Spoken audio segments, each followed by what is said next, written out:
Happy Wednesday. Did you guys ever think you would love at some point to learn some kind of instrument to play music? Do you always enjoy music? When I listen to music, it just takes me to another place. I just love music. Music gives us motivation. Music gives us drive. Music is what helps us to exercise more and longer and blah blah blah. So music is everything, but so often we think that we love to learn music, but there are so many obstacles there. I gotta get a teacher, I have to pay a lot of money, it's so boring, I gotta learn all these notes and blah blah blah blah. What if I tell you guys that music can be fun and there is a game that you can learn music through the game? What do you think about that? Wouldn't that be really interesting to learn music in an easy way by playing games? So, I don't know who wants to join me. Good morning. I'm doing a join live today with Jeff, and hopefully he will be joining. Mersha John, would you please tell Jeff that we are live now? Usually he is right on dot, and let him know that I have started the live. Anyway, Jeff and his partner has come up with this game that makes learning music or any instrument easier. I'm just waiting for him because I find that really interesting. What do you think about that? To learn music in a way that it's not so hard and tough, because some of us are a fast learner. Some of us are really great with music. Some of us are great with painting. Some of us are really good with swimming. We are great athletes. So we all come with some kind of form of abilities. But sometimes the things that we love to do, it seems really hard. And I wonder why that is. I just did a quick, fast, short live on my Farsi Instagram. And I said, I've been working as a coach for the past, it's almost 30 some years. Hi, Jeff. Let me see if I can find you. There we go. And I find out that the reason people are complaining about not having. Good morning, Jeff. Good morning. Good morning. I didn't get an update that you had gone live, the notification, so sorry if a couple minutes late.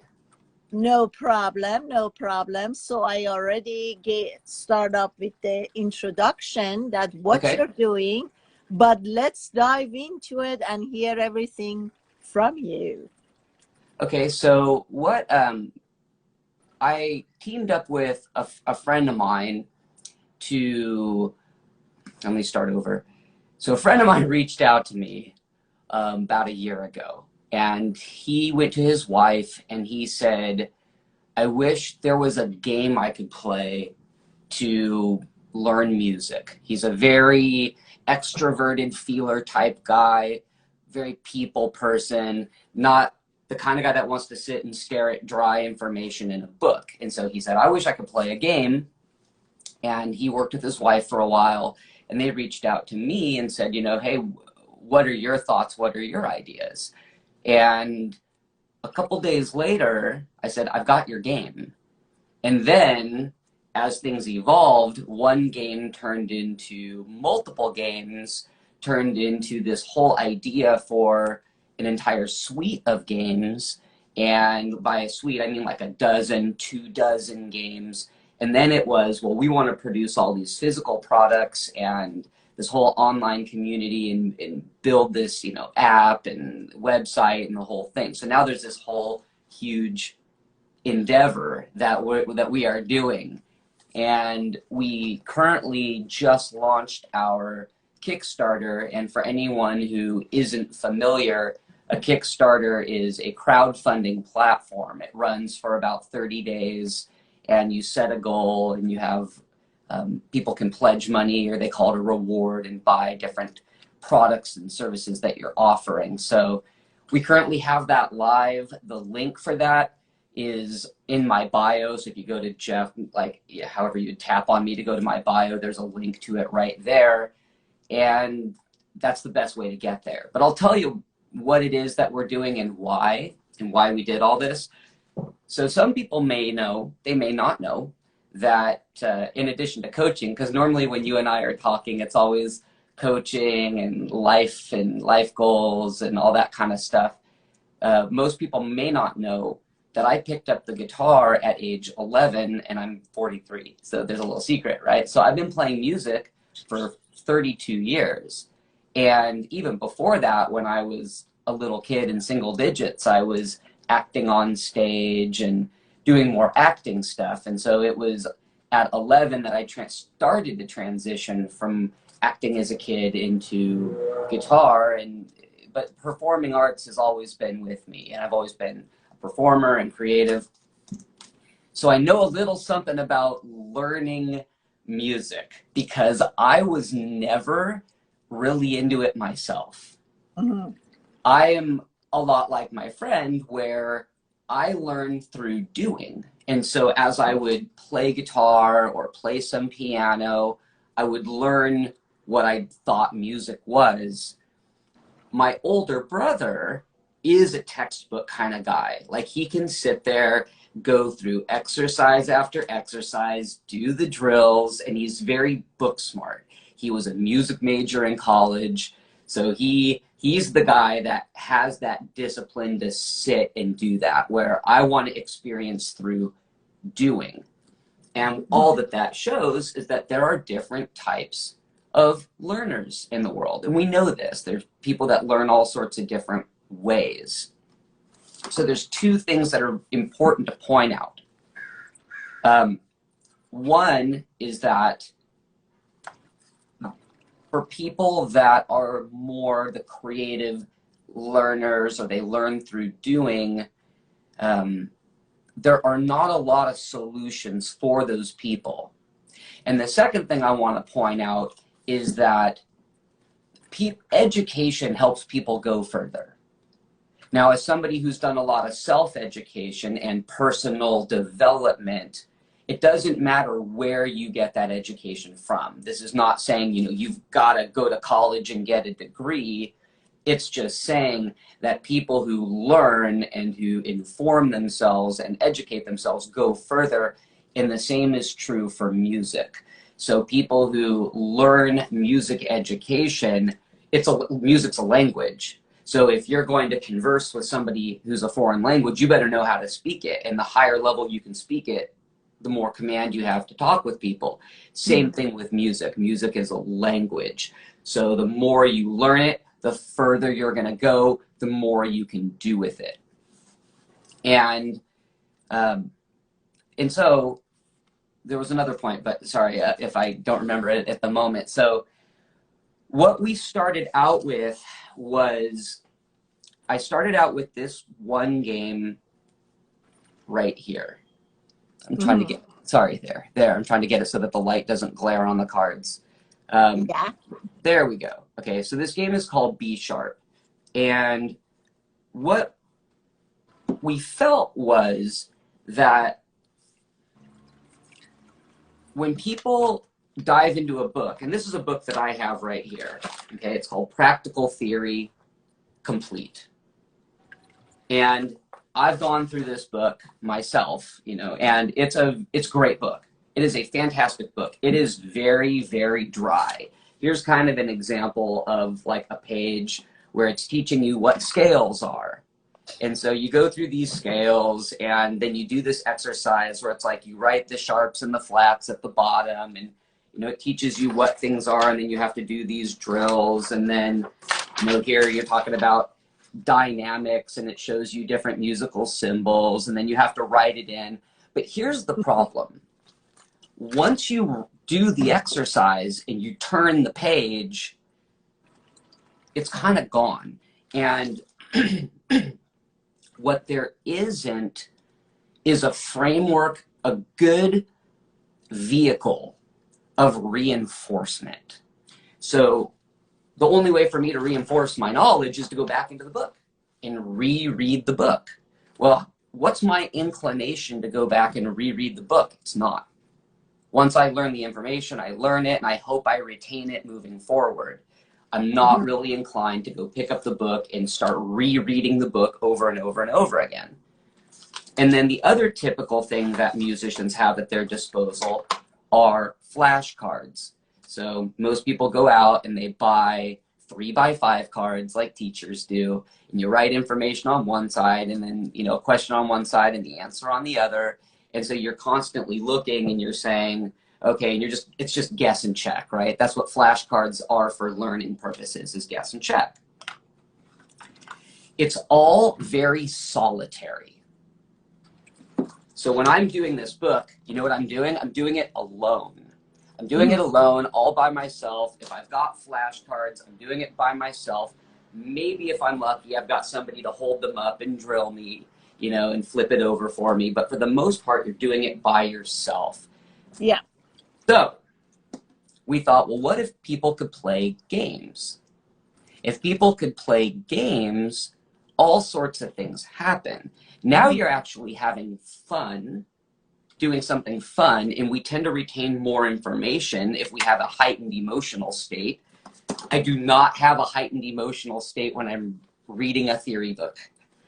But if I'm playing a game and I'm having fun and I'm with friends and we're laughing, I'm in a heightened state. So that heightened state is actually going to help cement that information into my memory better, more effectively. The second thing is it's social. Well, music is social. Yeah. Other than the one-man or one-woman bands that are out there, playing music is a social activity. If you're in an orchestra, if you're in a rock band, you're not alone. You're with others. Brilliant idea. So by playing a game, you're having fun, you're in a social environment, and that's kind of the idea that we wanted to set forth. In fact, not only what's good about that, and there are many things, but one of the things that's very unique about that is it actually allows people who are not musicians or not musicians yet to get into this.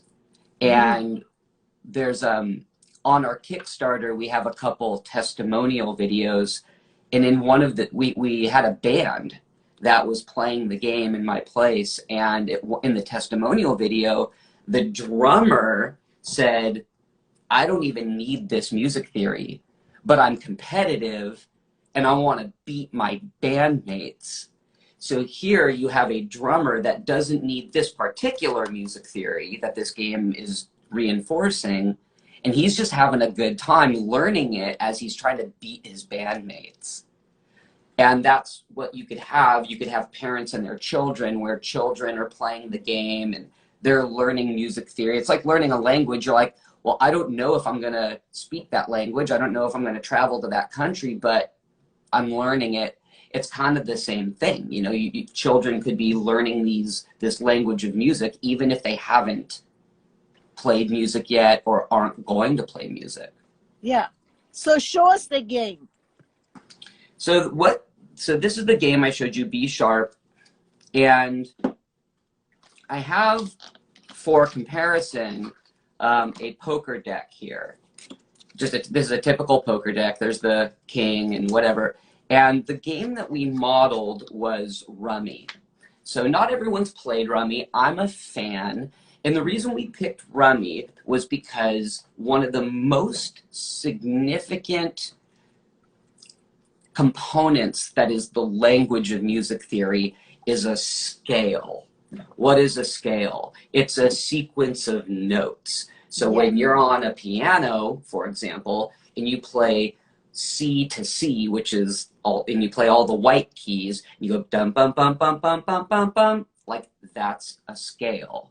Mm-hmm. And scales are going to give a musician the most information, the most amount of facility with their instrument. So we thought this is a very important thing to get people to learn. So since scales are a sequence, we started looking at games that were sequence games. And if you've ever played rummy or gin, some people call it gin rummy, it's a sequence game. You have a poker deck, and in that deck you can make a straight, or you can make a I forget what they call it, where you make like three of the same, like three of a kind, like you have 3 sevens or 4 sevens or whatever that is. I forget what that's called. But you can also make a straight. And so I thought, okay, let's look at the game mechanics of rummy for the inspiration. And that's what we did with B sharp, is there's this game, and on the cards you have, that's a B flat, you have minor second, and then you have like half steps and whole steps. What we put are the 3 components of a scale, which is you can look at a scale through notes, A, B, C, D, E, F, G, sharps and flats. You can look at a scale through degrees, which is like the degrees are like your second, third, fourth, fifth, sixth, seventh degree of a scale. What we call intervals. And then you can look at a scale through steps. So like you have like whole step, half step, whole step, which is the distance between each degree. And so what we thought would be fun to challenge people is you deal the cards, and then you go in turn, and it's draw and discard, kind of like, again, like rummy, where you have a discard pile and you draw a card and you see if you can use that card to help you form a scale, and then you discard it if you can't use it, or you keep it and discard something else. And through a combination of notes, intervals, and steps, you can build out the music scale of your choice. Now, your choice being according to music theory. And I want to make an important distinction right there, because right now the games that we currently have are reinforcement games. So what that means is there's still an expectation that, and an assumption that you've already learned what a scale is, or what notes are, or what an interval is. We're not teaching you what a note is. We're assuming you know what a note is. As we progress, we'll start looking at different, not locations, but we'll start looking at different kind of locations of music learning. So it's like right now we're looking at reinforcement. Then as we get that off the ground, we can start to look at like, well, could we come up with a game to teach people what a note is? Could we come up with a game to teach people what intervals are? Right now, that's still bookwork. Again, it's kind of like language. It's like you're still going to go to the classroom. You're still going to learn what letters are. You're still going to learn what words are in sentences. But now there's a game to have fun to reinforce that knowledge. So can you answer this question that I pinned? Yeah, so the short answer is yes. You should have the basic fundamentals learned already, or you would want to get a book like the book I have. You don't have to get this book. I own this. Like, my brother got this for me as a gift a long time ago. I'm not getting paid to promote this book. It's very good. So yes, if you want to go out and get Practical Theory Complete, it is by far not the only resource. Yeah, but you can guide them and tell them what book to get. From your experience, you can guide them. And we had another question: how can we get the game in Iran? I mean, that part you probably don't know, but we can find a way. I know how to get it sent out there, so that's not an issue right now. but you can help them and guide them on what books to read and what Yeah. helps them, right? Well, let me answer both of those. So as far as the book, I can't completely guide because I haven't read them all. I've only read this one. So I think it's good. I think it answers the important questions. So I give it my personal endorsement, but I mean, I haven't read 10 or 20 different books to say this is the best one, you should go get it, in my opinion. So I like this one, it works. What's important about this particular book is it has nothing to do with instruments. That's the one thing. So if you're going to select a music fundamentals book, then what's important is this is music theory. It doesn't say if you're a guitar player, if you're a piano player, saxophone, or whatever you play. It just goes, this is music theory, right? The note C is the note C. It doesn't matter what instrument you play the note C on. That's the note C. A scale is a scale. It doesn't matter what instrument you play. That's the language, the grammar of the music. So what we Maggie do, wants you to write it the name. the name of this is called Practical Theory Complete by Sandy Feldstein. You can type it in, Jeff, on the comment section. Let me see here. And then what we do have in our games, we do have a bit of kind of a snapshot of music theory. Again, so like in our instructions for how to play B sharp, we do touch on what a scale is, but we don't go super deep. So it's important. It's kind of like, this is what a scale is. It's a sequence of notes. And in this game, you're going to be playing a sequence. That's what the objective is. The game is to form this sequence of notes. Here, 1 second. Complete. And oops. You can also, you guys probably have already followed Jeff on his Instagram, right? If you haven't followed Jeff, please do so. Practical Theory Complete. Okay, thank you. Let me answer the second question. Let me just say one other thing really quick is also there are different types of there is a list. There is not an infinite number of scales that you can form. There is the music theory that provides a list, which I think I showed here, the page that I was on, something called like the circle of fifths, which is what inspired our graphic for the game. And we do have a list in the instructions that gives you like a legend. It's like, here's all of the possible scales that you can form. So it's not like if you get the game, you're going to be completely on your own to figure it out from nothing. There is going to be like, here's all the major scales that you can possibly form. Here's all the minor scales you can possibly form. Here's all the modes you can possibly form. So that is there. That is there as a reference for people. So you don't have to have everything in your head when you go to play the game, for sure. One thing I wanted to say about Iran is I know that our Kickstarter ships worldwide. I don't know if there's limitations to that. The other thing is, I can talk to you, Sudi, and we can figure that out as well, since you said And then the third thing is that what we are trying to do ultimately is take this digital. That's, to me, where we're going to reach everybody around the world. So right now, we're launching with physical products. And, we're running this Kickstarter to launch the business, and we're looking for support to launch the business.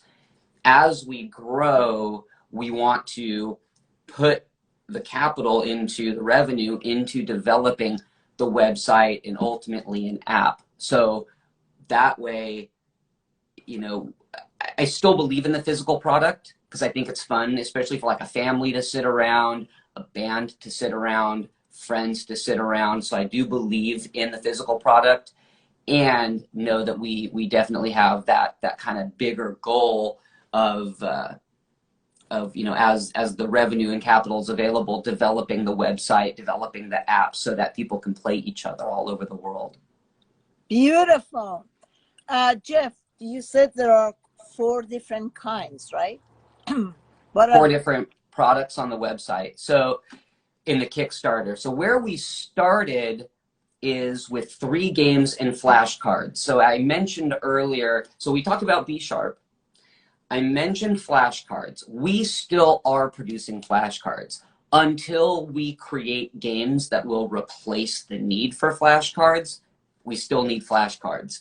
So we have a very comprehensive set of flashcards that would help somebody play the game. So we have, these are scales, these are triads, which are, a triad is typically like a chord, so like the root, the third, and the fifth is what a triad is. And then we have intervals. So I showed that card that was like a major second. Well, what's a major second? Well, that's what's in here. It's the distance between 2 notes. It's the second degree of a scale. So this will give you all of the different possible intervals. And then modes, which is modes are scales. It's a concept that we don't want to get too much into right now on this live, but that's, modes are a type of scale. They're just different degrees of scales. So we have very high quality flashcards, which I'll show you an example. So let me get one that's not quite so complex as that. Hang on, here's one right here. So let's say a perfect fifth of A flat, and then the perfect fifth of A flat is going to be E flat. Sorry if that's upside down or backwards. And what we wanted to do, because I've purchased 3x5 cards and handwritten things, and you know, some people use construction paper, whatever works. Well, with these, we wanted to really put really high quality flashcards out there. So these are the same like playing cards that the game is made out of, and they look pretty. They're nice to touch and feel. The text is super crisp, easy to read, and you know, it's just a very high quality product. The other 2 games that we have, one is called Clefs, and Clefs I am a very, very big fan of, and it's a very interesting game. So what a clef is when we get into music theory, and this is part of the reading and writing, you see these little black dots on these lines. Those lines are called the staff, and those black dots are notes. And depending on where the location of that dot is the sound that you make. That's the pitch, the note. And that's one of the hardest things for people to memorize, is where on those lines do all the little black dots go. It's a very challenging thing, even for me. And it's one of those things that, like, again, I'm going to go back to the language because music's a language. If you don't speak a foreign language regularly, what happens? You lose it. You forget it. So it's not like riding a bike. If you don't speak it, you forget it. So if you learn where all those little black dots go, and then you go about your life and you don't, let's say you don't play music for a while, you come back, you do not remember where all those little black dots go. You have to relearn it again and re-drill it again. So it's like, well, how can we make that fun? And what most people may not know is that there's actually 4 clefs. 2 of them are pretty well known, which is treble and bass. Those are the 2 most widely used. It's what's on a piano. A lot of instruments use a treble clef, and then some use the bass clef. And what that does is the clef determines the range of notes, the range of pitches. There's also 2 other clefs called treble and alto, which just a handful of different instruments use. I thought, well, what's a game that has 4 different variables that kind of drills this type of information? And I remembered this game, which is Uno. So with Uno, what do you have? You have 2 variables. You have numbers and you have colors. You have 4 colors and you have 10 numbers.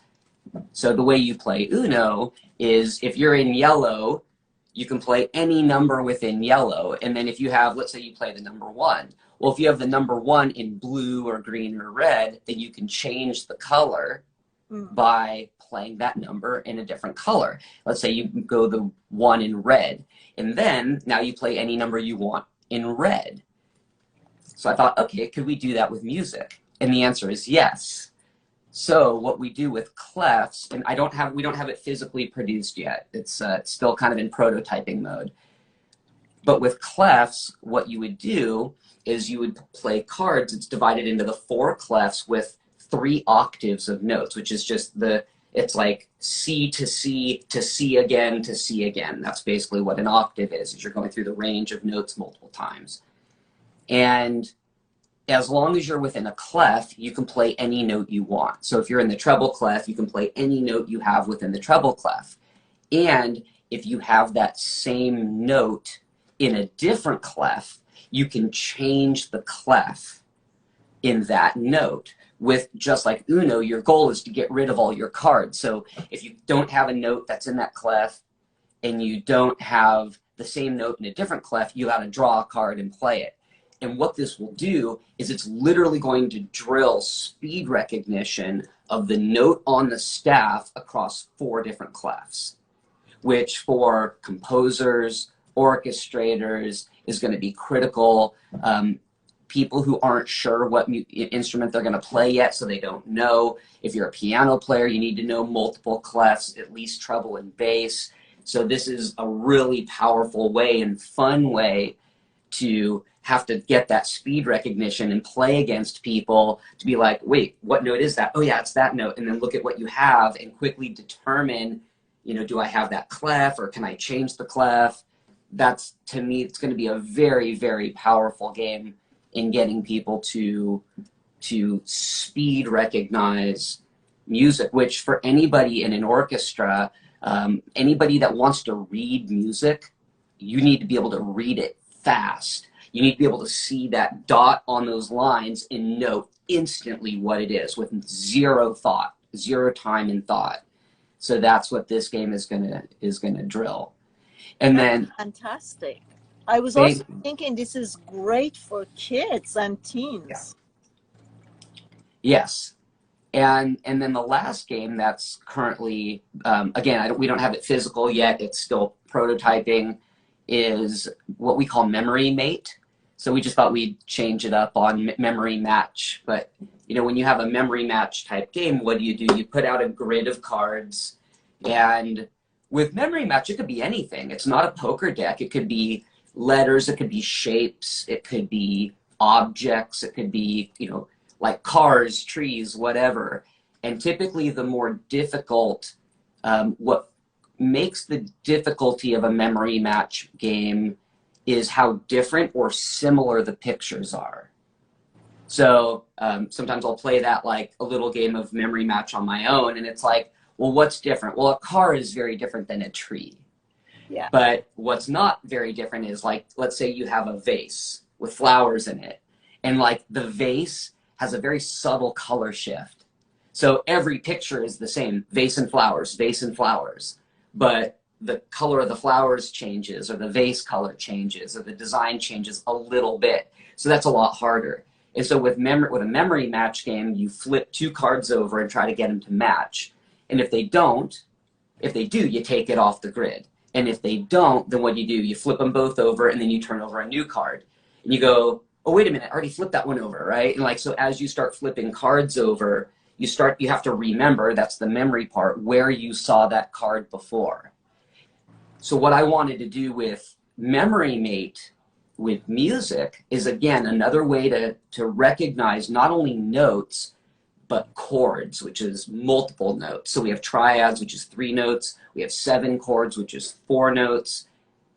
And so what you'll do is, that's the difficulty. So at the more easier levels, you'll have all of these notes, and you'll put out a grid, and you'll flip them over, and you're trying to identify the note on the staff.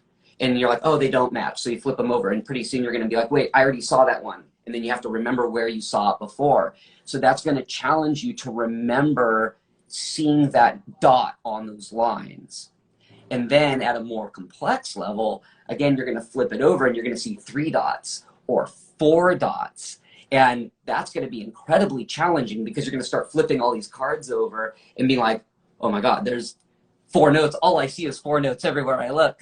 And but what that will do is, again, in the reading of music, where clefs is only drilling 1 note at a time, Memory Mate is going to drill you to speed recognize chords. So for piano players, I mean, because I play piano, and if I'm trying to read piano music and I start seeing stacks of 4 dots, you know, or 3 dots for my right hand and 3 or 4 dots for my left hand, I'm like, and I gotta grind to a halt as I try to remember what all those dots are so I can play one moment, right? One set of notes in the music.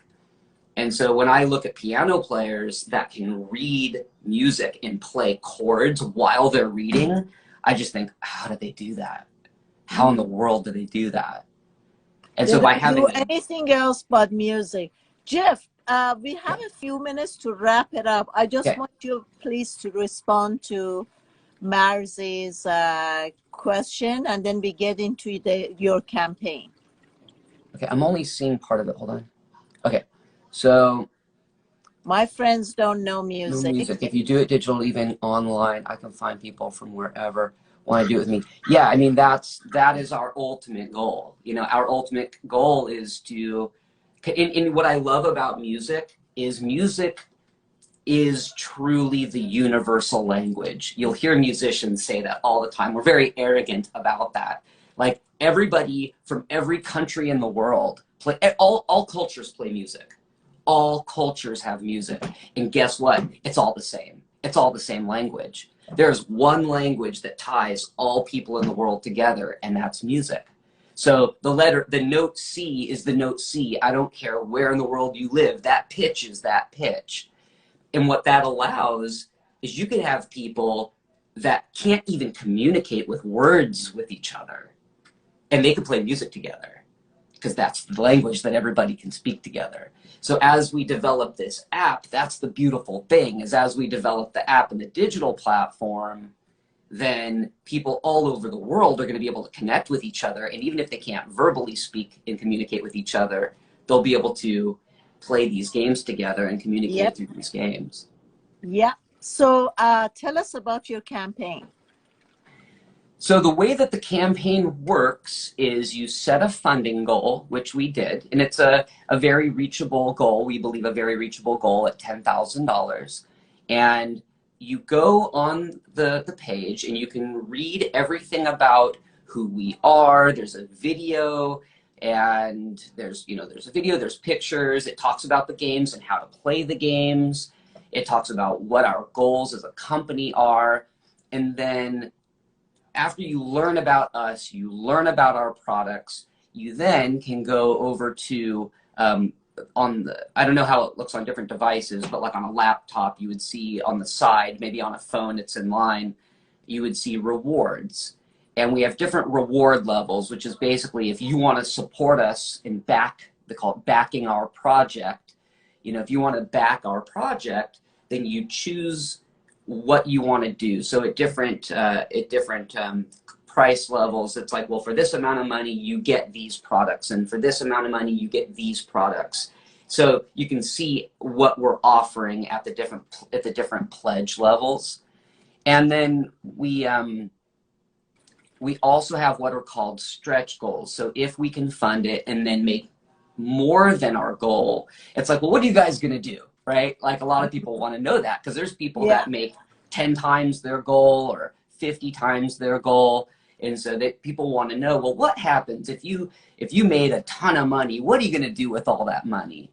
And so we make these promises, which are called stretch goals. So if we start hitting these different stretch goals, it's like, well, we can add more to this game. We can develop this game more. We can develop this game more. And so we start adding in and promising all these extras. And then, of course, as I said, you know, the big idea, which is the reason for a Kickstarter, is what they call crowdfunding. We're looking for that kickstart into business.